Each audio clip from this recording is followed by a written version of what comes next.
Hello, and welcome to the How I Tested That podcast. I'm your host, David J. Bland. I'm an author and advisor, and I'm fascinated with testing early stage ideas. I've helped companies all around the world, and in this podcast, I connect with entrepreneurs and innovators who had the courage to test their ideas with real people in the market, with sometimes surprising results. Please join us as we explore the ups and downs of experimentation together. In this episode, we interview Aurora Winter. She's the founder of Same Page Publishing, an innovative publishing company that helps you launch as a thought leader. Aurora shares her journey from the film industry to becoming a successful author and publisher. We discuss her early assumptions with helping authors through her spoken author method and her testing of new formats like video books. The conversation highlights the importance of storytelling in business, problem solving, and the value of micro-testing. Enjoy. Welcome to the podcast, Aurora. It's great to be on with you, David. I'm excited to have you on because you sort of have this kind of critical thinking process and this creative ingenuity that you use when it comes to publishing and writing and helping other people do so. And so I would love for you to share some stories today about how you found your success and how other people can maybe learn from that. So maybe before we jump into that, just a little bit about yourself and what you do so that we can set the context for our listeners. Okay, so I'm Aurora Winter. I'm the founder of Same Page Publishing. I've launched multiple seven-figure businesses. My background's in film and television. I've written 10 books and an award-winning screenplay that actually got Jack Palance in it. And I love solving problems. So I think entrepreneurs solve problems at a profit. So whenever I find a problem in my own business or my own life, and then I solve it, I think, oh, maybe I could solve this problem for somebody else. So problem solving and testing. That's why I was so excited to be on this show, because testing is like just part of how my brain thinks. And it's amazing what a difference you can make. You can always test just by talking. Talking is the cheapest and fastest way to iterate and test. I agree. And your background in film is super interesting. So it feels as if there's some storytelling there, or help us understand, is there anything from film that you've used or your process that you've pulled into some more recent, maybe non-film related ventures? Absolutely everything. I worked in the film business for about a decade. I oversaw 250 hours of television programming, raised $5 million and launched a film and television production company. We made 8 films. So I'm familiar with every step of the process and what just doubles down on the storytelling. So for example, with my clients, I always say, okay, what's your hero's journey? Everybody knows the hero's journey from watching movies, but there's so many. There's like the heist movie structure. There's the hero's journey story structure. There's the mystery story structure. So I help entrepreneurs, experts, and founders use the story structures that are proven to work in Hollywood that grab attention and you just can't stop listening, to use that to help them build their businesses or their books. Yeah, I have to say, when I was writing Testing Business Ideas, I was not thinking of a hero's journey. I was not thinking of anything. I was more of just trying to put a resource library together. And then I was so nervous if I had the library up front, people wouldn't read the rest of the book. And if I put it at the end, people would skip the first part of the book. So it's sort of in the middle, like 2/3 of the book. But that journey part, I agree. I do think we maybe underestimate the power of storytelling, and it's how we learn still today. Yeah, it is. And it's also stories are what people share, what they repeat, what they remember, whereas most very well-educated people have been trained to share data, and that's not what people remember. Also, what's really cool about what I do, I'm one of the few people who, as far as I know, I might be the only one, but let's just say I'm one of the few people who has a background in film and television who helps people write both fiction and nonfiction books. So for example, a book can be a proof of concept for a movie. So I have written a young adult fantasy trilogy. The first book is called Magic, Mystery, and the Multiverse. The third book actually comes out this month, August 2025. It won the Reader's Choice Award. That's another way to test. It won all these other awards. And now BBC is interested in a 12-part half-hour series based upon the book. So whenever you get a certain level of success at one level, that can be parlayed into proof of concept. At another level, I have a client, I'm helping him write a series of legal thrillers. They're called Jake Fox. He's got over 2.5 million page reads, over 100,000 readers, over 3,000 reviews. So when I pitched that as a TV movie or feature film at the Banff Media Festival in June, people were like, well, the book proves the concept. So obviously you can use a business book to prove a business concept as well. Yeah, I have to say, I had one of those really popular scam emails the other day that I really wanted to be true, which was, we want to buy the rights for your book. And of course they didn't. I mean, they wanted some kind of upfront fee and it was a total scam. But part of me wanted that to be true. Right. I thought, oh yes. But that's a good point you're making, which is that book itself could be a test in a way to something bigger, or a way to tell your story, to show that it's interesting and get feedback on, but take that into another media. And I don't know if I've ever thought of it that way. I thought it more of I wrote a business book, but I thought more of just a way to scale my thinking a bit, because I kept telling people the same sort of advice over and over again. So I thought, oh, that could be in print, and then I could help people that way as well. Well, what's really cool about your book, which looks amazing, I went to read it, Testing Business Ideas, a Field Guide for Rapid Experimentation, stellar reviews and over 1,000 reviews. It looks amazing. What I encourage people to think through is every time you solve a problem, there's another problem.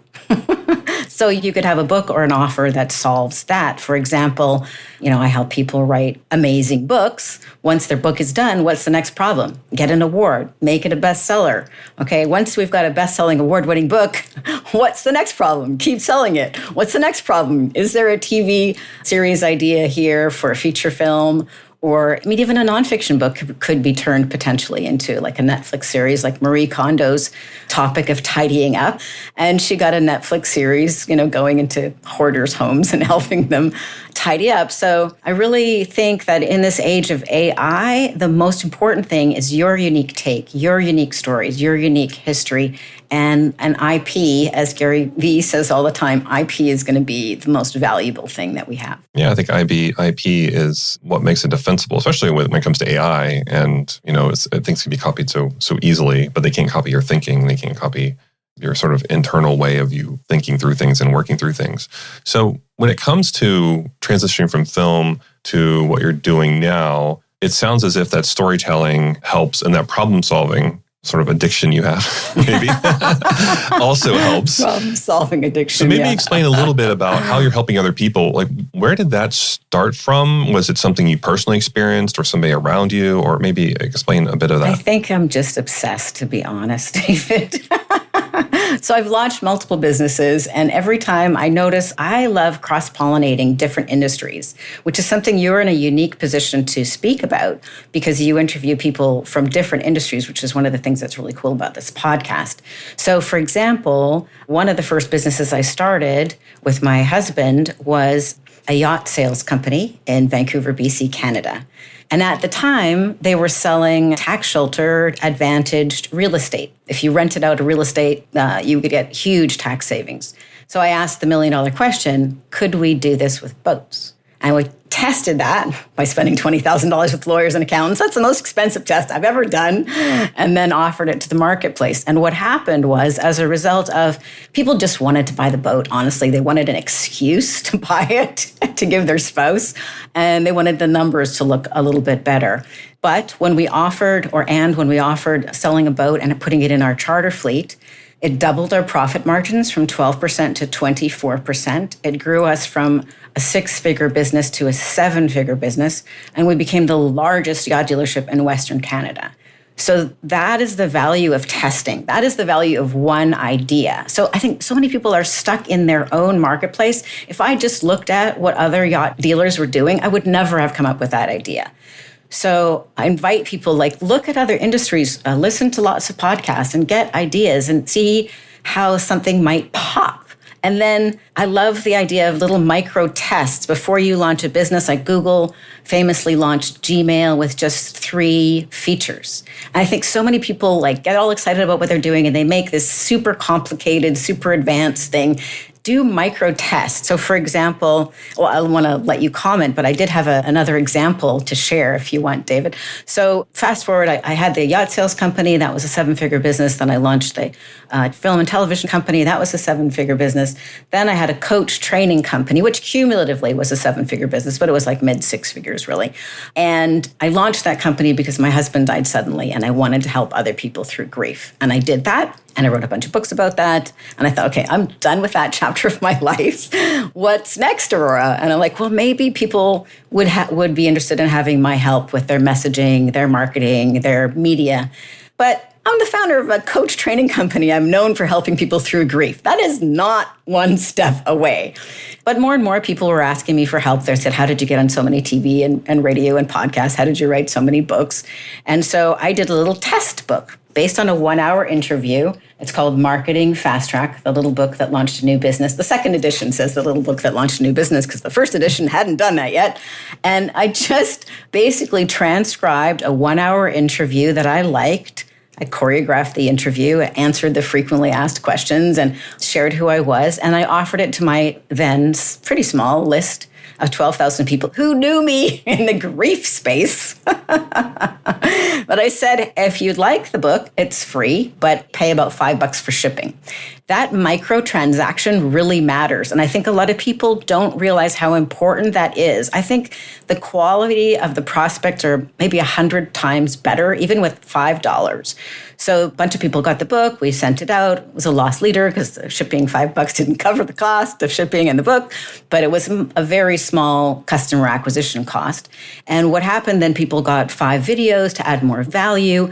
And then they could sign up for a business breakthrough call with me at bookcall.biz. And the result was $250,000 of new business in 90 days. So that little test was very successful financially, but even more important, it gave me confidence to wrap up the Grief Coach Academy business, to finish and put a bow on that chapter of my life, which was very meaningful. And I feel like I made a difference in that area, and move on to my new company, which is called Same Page Publishing, to help people with their marketing, their media presence, their buzz, their TV, or whatever the case may be. So even if the book is not as thorough as other books I've written, or it's not as in-depth as your book, Testing Business Ideas, a little short book can make a difference. Or a microtransaction. See what is the smallest problem you could solve for your ideal client at the lowest price, even if it's a loss leader, and solve that problem. If nobody wants to buy the smallest first step at the lowest price, move on. I've personally experienced that too with my own work, because I sell really large programs and it's a big commitment financially. And people are like, well, can you just come in and tell us what's wrong?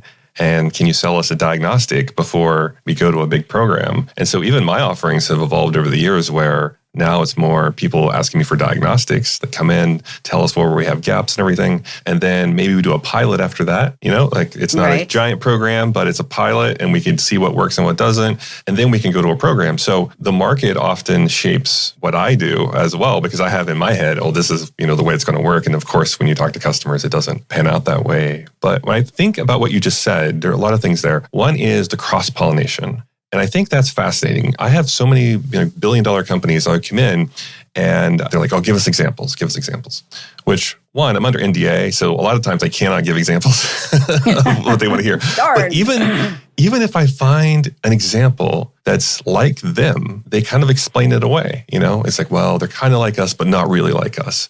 And so I've been really trying to challenge executives and such to look outside their industries and say, okay, I'm going to share some examples that are outside your industry. And I want you to take inspiration from what I'm seeing, because I do think that can help your industry. And I do think it's tough. It's almost like a cognitive sort of thing where no matter what example I try to find for their industry for them, they can kind of say, well, they're not quite like us, and they can explain it away. But when you go outside the industry, they can try to use that sort of line of thinking. But I realize I try to use it for more inspiration. So I like the cross-pollination bit. I do think there's something there. And then the other thing I heard was, it's almost as if, and you can correct me if I'm wrong here, it's almost as if you're taking sort of your internal process that you're doing whatever for the business that you've started and that you've been very successful at. And that almost internal working becomes maybe even like the foundation for a new business or a new opportunity, because you play in such different spaces, but it sounds like the common thread is the storytelling. And then it's almost like your internal method of how you de-risk those opportunities and how that can lead to something new that you want to go and run with. It's been so interesting. Like, people ask me, like, what is the common denominator? A yacht sales company, a yacht charter company, a coach training company, 3 exits, a television production company, a publishing company. what was the key common factor in the success? And it was storytelling.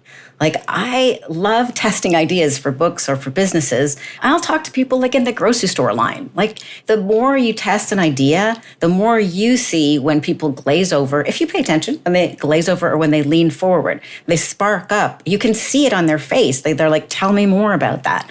You know, and I love testing titles. I do it more efficiently nowadays. But my very first book, I thought, okay, who's my ideal market? I thought people who went to hear Marianne Williamson speak would probably want to buy this particular book. And so when people came out, I said, do you like this title or this title? This title or this title? Only 2 at a time. I had 8 titles in my head. And I printed them out big, and then I wrote down the answers, whatever their vote was. And if it was a 15-year-old boy who answered, I would like pretend to write it down, but I put it in the column that didn't count. And out of that, the title of the book changed to From Heartbreak to Happiness. And it was twice as good as any other title. It was like way better than the other titles. And now I do that for my clients. So for example, one of my clients that I'm helping with the litigation, the legal thrillers, when he came to me with his book idea, it was called A Mirthless Troll. That did not light me up. So I offered several other titles, and now it's called Confessions of an Accidental Lawyer. That is so much better title. Another client came to me. He'd already published 5 books. He came to me because he wanted help to bring his next book to the next level. And the book was about communication. And when he brought it to me, it was called Talk Back. I did not love that title. So I suggested several titles, which we tested. And it's now titled $1 Billion Communication Skills. Yeah, that's very And different. it just came out on Amazon. It was instant bestseller. So I really love working with titles and subtitles. I test everything. Basically, I test everything. Same. I don't think many people, and we can get into this because I don't think many people either have the opportunity or see the value in testing their books before going to print. But we did things like, well, one, I have a picture that I took where we were on top of a mountain in Switzerland because we were out there writing with my co-author, Alex Istwalder, is based in Switzerland, and the lead designer. And I was suffering from, I was basically suffering from altitude sickness at the time because it was way high up. We took a cog train all the way to the top, and we're at this observatory, and we had sticky notes with us, or like they're sort of electromagnetic ones, so they're called statties. And we were writing down all these titles, and we have them up against this window, and we were like, okay, how are we going to test some of these? And what we do is we would test them in interviews. We would test them in talks. So I would have a talk and I'd have a version of it there. We would test them. Sometimes we would have people explain back what they think the book means to us. You know, we would do like user testing online and stuff. And ultimately it came down to my editor saying, just call the book what it does. And I was like, well, it helps people test their business ideas. And that's kind of where it came from. But the thing that really tested really well is not necessarily a subtitle. It's like a blurb above the title, which is like, oh, this book is going to help you, blah, blah, blah, and this book is for. And I don't know what the hack is to do that, but it's just like, it's, a couple sentences. And I feel like when people read that, they're like, oh, I know what the book's about. And we wordsmith that. But I'm wondering, what do you think it is that prevents people from wanting to test their book ideas or the titles and everything? It sounds like people come to you for that advice. What do you think holds us back from, especially when it comes to writing, and testing something? I think we get attached to our own ideas. And my philosophy is I don't really care what I think. I care what the market thinks. I want to know what the market thinks because the market, you only have so much space. If you're a new idea or a new book or a new author or a new podcaster, you don't have a lot, you don't get like 5 pages, you get 5 seconds. So what is going to hit and make that light up? And you probably know this resource, but I use an online resource called PickFu to test. You can get immediate feedback on book covers, on book titles, on anything you want, an Amazon page. Now, it's not necessarily completely unbiased because it's people who've signed up to give feedback, but it's very quick. And it's a pretty good first approximation. And if it's close and the author is really attached to one title, well, even if it doesn't come out first, let's go with the one that you love. But if it's often not even close. Or the other thing that can come out is people misunderstand the title or the name of the product in really horrible ways. I've seen that. I was just brainstorming with ChatGPT about what I should call my CEO media quick start package that I came up with earlier this week. So my working title was CEO media quick start. And I'm like, okay, brainstorm 10 titles. So one of the titles that chat gave me back was like The Irresistible CEO. And I'm like, we are not a dating site. Right? So, but if I didn't have that, if I wasn't also cross-pollinating with dating sites, I might not have thought of that. I'm like, oh yeah, who doesn't want to be irresistible? Yeah, but it's not the right category. The other thing people don't spend enough time on is what category does their book go in? So, for example, I'm working with a very, very successful entrepreneur, and he has already written a couple of books. So for his next book, he had a certain category in mind. And I researched it. Sometimes the testing can just come from research.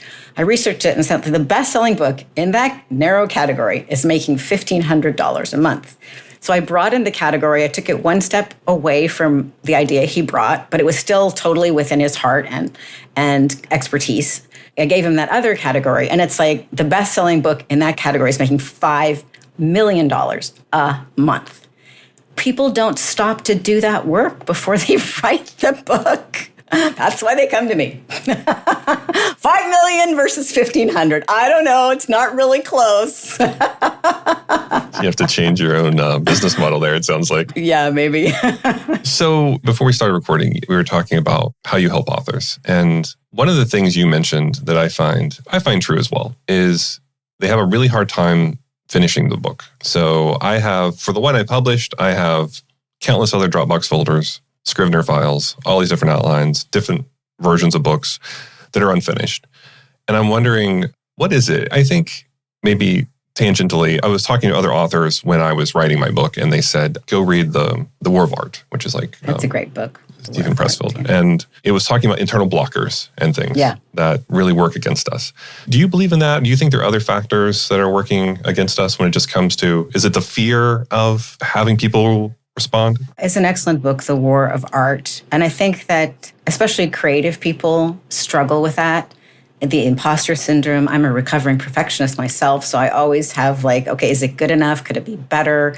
The only thing that really works for me is, well, two things work for me. One, a deadline. Because you can always make it better, or you think you can make it better, but maybe you're just making it different. Different is not better. Different is just different. So, for example, the third book in this fantasy series, which is being released August the 8th, it's the third one. It's called Multiverse Mayhem. And I'd already said the release date is August 8th. And I was changing it like July 31st. I was still making it better, but maybe I was just making it different, or maybe I'm just adding a little icing. But then I had to stop because August 8th, it's coming out. And even though I'm a big fan of indie publishing, that's it. That's done. And so now I need to turn that energy that likes to write fantasy into book number 4 if I want to write more in that. But I think what is also really good is to remind yourself, why do you want to write that book? I have different reasons for writing different books, and my clients have different reasons too. So, for example, with my fantasy series, Magic, Mystery, and the Multiverse, my life was changed by reading C.S. Lewis's book, The Lion, the Witch, and the Wardrobe. I loved that book. When I was 9 years old, I read that series, and I decided in that moment that I would do whatever it took to become a great writer like C.S. Lewis, because I love those books. So the reason I wrote my fantasy trilogy is to pay back that 9-year-old girl that's now 9 in 2025, and kind of a thank you to C.S. Lewis for changing my life. Other books, like Turn Words into Wealth, are more practical, to attract the ideal client and repel the people who are not ideal client, and give a gift to people who can't afford to work with me or anyone else one-on-one. Give them the benefit of a decade of my publishing expertise. I have a client who's selling his business for over $100 million. So we're working on a book together that I'm super stoked about, but it's top secret, so I can't reveal the title just at this hot second. But he is motivated to write that book to help other people, but also to pivot from one business to another, to pivot from a narrow niche to reaching a general public and making a difference and leaving a legacy. So I think it's really good for each of us to tune into, why are we doing this? Are we doing this because we want the book to be great and it's part of our legacy, and we want people to know that we're the next John Grisham or the next C.S. Lewis, and that it's about the art? Is it an art project, or is it a business project where it's going to be the engine driving 7 or 8 or 9 figures of business? Or is it a lead magnet? So remembering why you're doing it and not getting those mixed up is very helpful. And also have a coach. Everybody has down days. Everybody has moments where they're like, this is shit. And this next day, you'll read the same thing. It's the same document, but you're like, hey, this is really good. I like it. You cannot judge your own work. You need somebody else. It's tough. We had like our little reverse book club, a few authors and myself, where we were offering up material that we'd have to respond to. Which instead of reading it, we were writing it. And I think those little accountability, models or accountability buddies, that definitely helps. But I do think I was watching something from Brandon Sanderson where he was talking about he feels bad for the people that have their first book be very popular because in a way, you've not really perfected your process of writing yet, especially towards a deadline.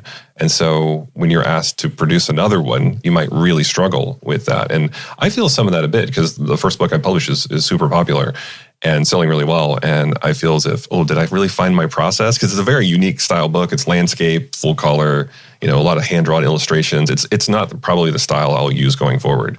But for that series, it's a very particular style. It kind of, my co-author Alex started that style, that business book style. I don't know if you know this, but it's like the landscape style where it sticks out of the shelf and it's a thing now. But he was the first one to do it. And I remember talking to him about it and he said, publishers were really hesitant to even agree to publish that kind of book because it was very expensive because it's landscape and full color. And people are like, well, if this flops, that's a loss for us. And so that's why you don't see very many books in that format at the time. But now that format's become popular, it's more of a known. But I think even in my process, I was thinking, if I'm going to write another book, what is my process for writing that book? And I think having a deadline is key. So I agree with you there. But you said almost like 3.5 years that people will work on their book and still not finish it. The average first-time author spends 3.5 years working on their book. That's why I invented the spoken author method to help accelerate that. And actually, that was by solving a problem for a particular client who had already written a book or maybe two, but he was dyslexic. He was a great speaker. He loved talking. He had a lot of great energy as a keynote speaker, agonized writing anything because of his dyslexia. So thinking about solving that problem for him, I created the spoken author method, where we basically created podcast episodes for each book so that he got the video and the audio and he could chop that up into hundreds of pieces of social media content. As we were creating the book, we were creating the buzz. And then, we created the book. Now he's got his own TV show. So that was really successful for him, but it was also successful for me because in solving his problem, being dyslexic but having great stories, doing it the spoken author method totally worked for him. And then I'm like, that's my main offer right now. So explain a little bit more about that. So it's for people that are stuck or maybe, because I actually have some successful peers who have written books who also suffer from that. And they said it was very challenging to put their words down. So maybe tell me a bit more about that. It can be totally challenging. So what I do is I reverse engineer everything, do it strategically. So we design, who is this book for? What is the problem that it solves? If it's fiction or nonfiction, get that clear. Then to come up with a chapter outline so we know what the chapters are. And then we brainstorm what are the bullet points in each chapter. And then the next week, I interview the person about that chapter. They already know the content. They've been thinking about it all week.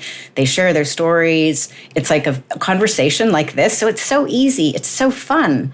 But then at the end, we transcribe it, and that's the messy first draft of that chapter, right? And it's just amazing. There's something magical that happens when somebody is listening to you deeply, that you've discovered or remember stories that you hadn't thought of for a while. So I love doing it this way with the spoken author method. And it's a great way to create a book. Yeah, it's really fun. And what I usually start with is just like a mini feasibility study. So I would just work with people for 1 month to say, is this book a viable idea? Who are the competitors? What are the sales? And in that 1 month, we do a sprint, and then we come up with the outline, the chapter outline, who's it for. Then they can go ahead and write the book themselves, although it might take them a while, or they can continue working with me and do it the fast and fun way with the spoken author method. I like that. So it's like a little test to see, is there something there? And if it's not a good fit, they can take it and run with it, even if not. Yeah, we usually manage to get a good fit. But yeah, you want to make sure that it's in the right category and that the person is excited about working in a category that's going to create a 10x return or at least 2x return on their time and money working on the book. So I don't help people with poetry books or stuff that's not so likely to be an engine for their business and not very likely to be turned into a movie. I agree. As a former poet, I have stuff in the National Library of Congress, and good for you. It's probably helped me land my wife in one way or another, writing poems for her, but did not translate well into the business book. But I think the writing, a good ROI. It's good, much better ROI. So you're doing all of this to help people get their thoughts organized and help them be successful, and you've been doing this for quite some time. So where are you headed now with this? Like, what are some big maybe assumptions you're testing or things that you're trying out? Because I feel like that's your pattern is you take what you've learned and you kind of stretch yourself a bit. And you say, I don't really know what I'm going to do here, but I think I have a process for it. So what are you working on now? Yeah, you got me. I appreciate that you get me. So what I'm working on now, so I noticed that audiobook sales are super hot. People love audio. I mean, I listen to a lot of books. I think that's great. So I thought, well, what's next after audiobooks? I thought video books. So I'm testing the idea of a video book. Who knows? It could be a dud idea. That's the whole point of testing. You test to see, is there something here? So I love tests that if you win, you win. And if you lose, you still win. So this is one of those kinds of tests. Even if I lose, I still win. So I have a new YouTube channel. It's called Strategic Basics. And each week I share breaking news and turn it into business breakthroughs. So breaking news to business breakthroughs.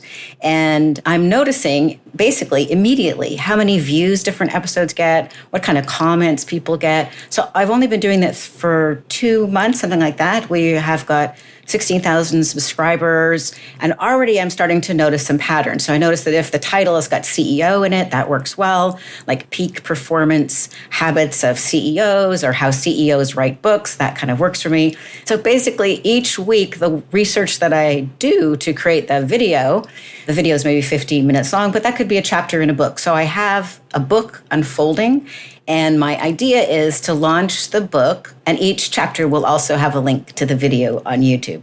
Now, the worst case scenario is a bad idea, Aurora, and there's nobody who wants to do a book like that. The best case scenario, it's kind of like your format on your book. Like, why didn't we think of this before? Like a Post-it note. If audiobooks are so popular, why not video books? Duh. That's the best case scenario. And I start a new thing. and you can say, Aurora had that idea first before Tim Ferriss or somebody super famous does it, and they think it's all about him.